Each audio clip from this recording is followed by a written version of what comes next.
Ouais, on fera pas les gens avec des lunettes.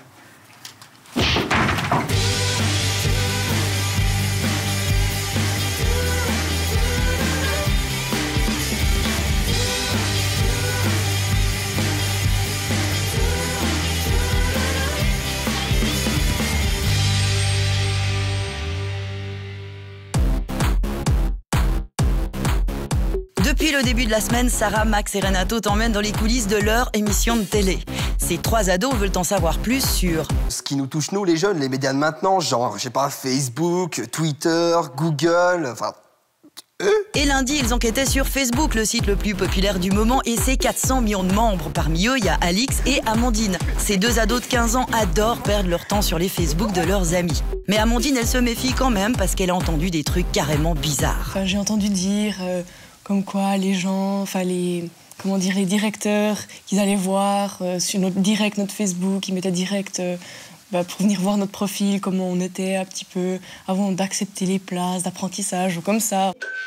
Ça a mis la puce à l'oreille de Sarah, Max et Renato qui sont allés vérifier le truc chez l'avocat Sébastien Fanti. Et franchement, Amandine, elle avait vachement raison. Vous vous présentez à un poste de travail et vous voyez que le recruteur vous glisse la photo où vous étiez complètement ivre sur une table. Et là, ça pose un problème. On va vous dire, mademoiselle, vous avez un excellent dossier. Malheureusement, on constate quand même qu'à plusieurs reprises, on a trouvé des photos de vous sur Facebook. Et donc, vous ne représentez pas un candidat intéressant pour nous.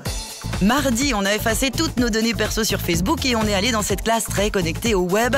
Pendant les cours de français, les élèves s'occupent du blog de l'école. Et le prof, il leur apprend à pas trop dire de trucs privés sur eux. Moi, j'avais envie de leur montrer qu'à travers un média dans lequel on communique, on doit faire attention à ce qu'on dit, à ce qu'on montre et à ce qu'on fait.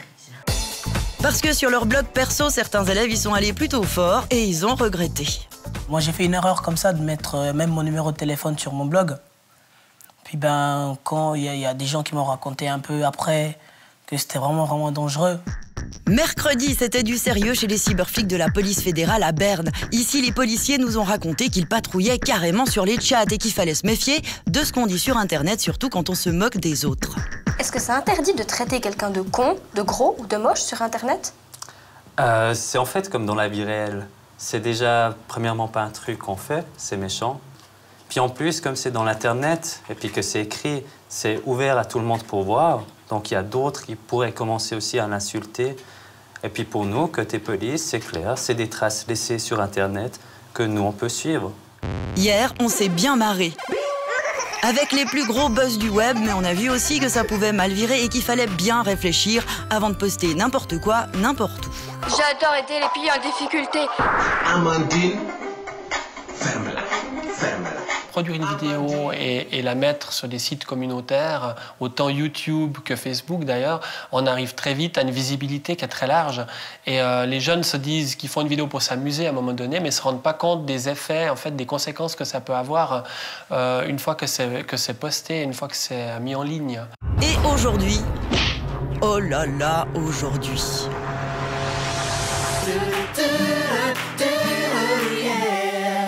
Ok, Sarah, ça tourne. Aujourd'hui, c'est Max et Renato qui vont être contents. Car, eh oui, on va parler de sexe. Puis fais pas comme si ça t'intéressait pas, car je sais très bien que les téléphones portables des ados sont truffés de photos et de vidéos sexy. Comme celui de Maxime que je viens de trouver là. Mais t'es complètement royé. On va se faire censurer. On va parler de sexe. Sais-tu quels sont les mots-clés les plus recherchés par les ados sur Internet? Numéro 1, YouTube, ok. Numéro 2, Google, puis Facebook, tout va bien. Et oh là là, ça se gâte au numéro 4 et 5, sexe, porno. Voilà donc un sujet qui titille. Et faut dire que même si ça titille pas, avec Internet, c'est un peu difficile de passer à côté. Exemple, Sarah prépare un exposé et elle cherche des photos gratuites. Regarde bien ce que va lui proposer le moteur de recherche le plus populaire du web. 3 sites pornographiques uniquement sur la première page. Même sans le chercher, le sexe nous gâte au détour d'une recherche web. Et sur Internet, les sites sexy sont partout. C'est même l'un des 3 secteurs qui rapportent le plus. Alors on risque quoi? Sarah, Max et Renato mènent l'enquête.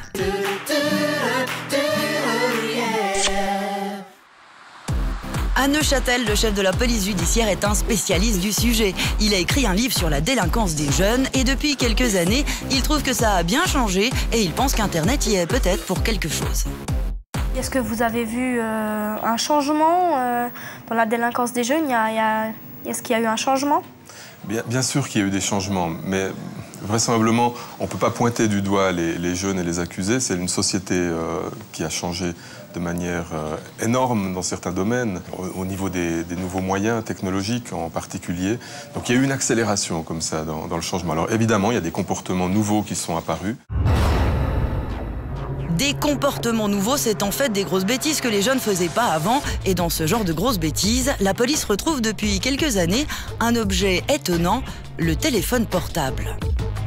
Est-ce que vous pouvez me donner l'exemple d'une affaire concrète qui s'est passée par rapport avec la sexualité et puis les nouveaux médias? Oui, alors j'en ai plusieurs. J'en vis chaque année un certain nombre.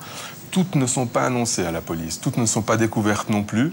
On sait qu'il y a pas mal d'affaires qui ont lieu, enfin d'événements qui ont lieu, qui ne débouchent pas sur des enquêtes. Mais celle-là, évidemment, on a récupéré en fin de soirée une jeune fille qui était complètement perdue, elle était alcoolisée, elle ne savait pas très bien ce qui lui était arrivé. Et puis on a découvert, on a pu reconstituer ce qui s'est passé. Elle avait rencontré des garçons, elle avait 14 ans et demi. En ville de Chaux-de-Fonds. Elle ne les connaissait pas, elle les a suivis. Ils ont volé de l'alcool, de la vodka dans un shop. Avec leur téléphone portable, les garçons se connectent à Internet et tous regardent des films sexy, puis ça dérape. Et en fait, elle a dit non à un moment donné parce qu'elle a eu mal et elle s'est sentie sale malgré le fait qu'elle était aussi alcoolisée. Et ils ont continué. Ça a fini par un viol.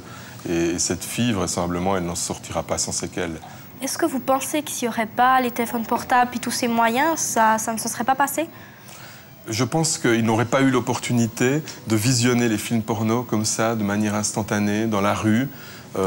Et c'est véritablement là qu'est né le besoin de faire la même chose et que tout s'est déclenché. Gare au téléphone portable, notre nouveau meilleur ennemi. Plus de 9 ados sur 10 en possèdent un et ça a donné envie à des experts de fouiner dedans. Ils ont trouvé un tas de trucs, mais aussi de la pornographie et même pas mal pour des téléphones d'ados dans près de la moitié des mobiles analysés. Ils ont aussi trouvé d'autres trucs bizarres, ça paraît moins grave, mais en fait pas tout à fait.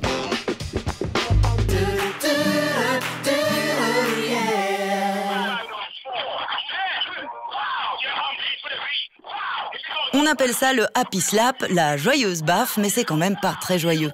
La victime est choisie au hasard et un complice filme avec son téléphone portable. La vidéo est enfin postée sur Internet. Paraît que c'est fait pour se marrer, mais quand on sait ce qu'on risque quand on fait ça, on rigole quand même drôlement moins.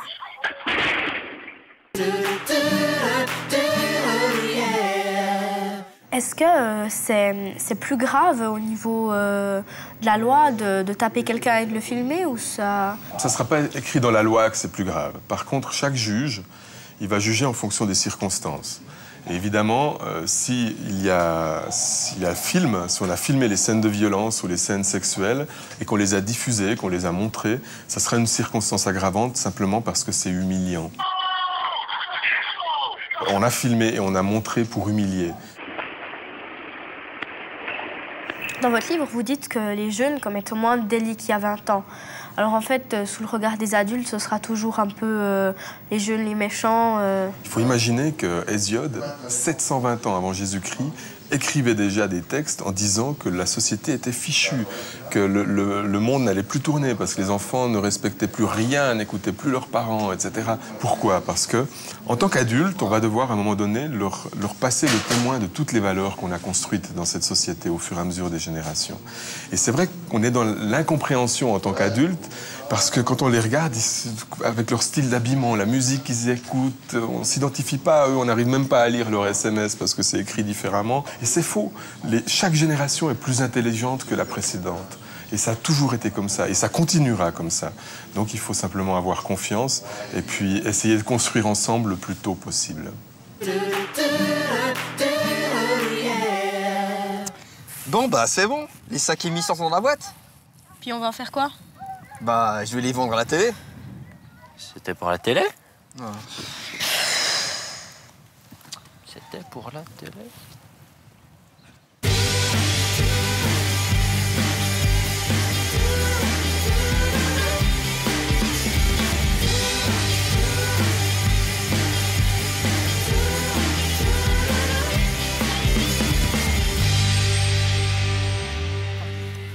Il manque quelque chose. Maxime, Ouais, excuse-moi. il manque quelque chose. Ouais, j'étais là-bas.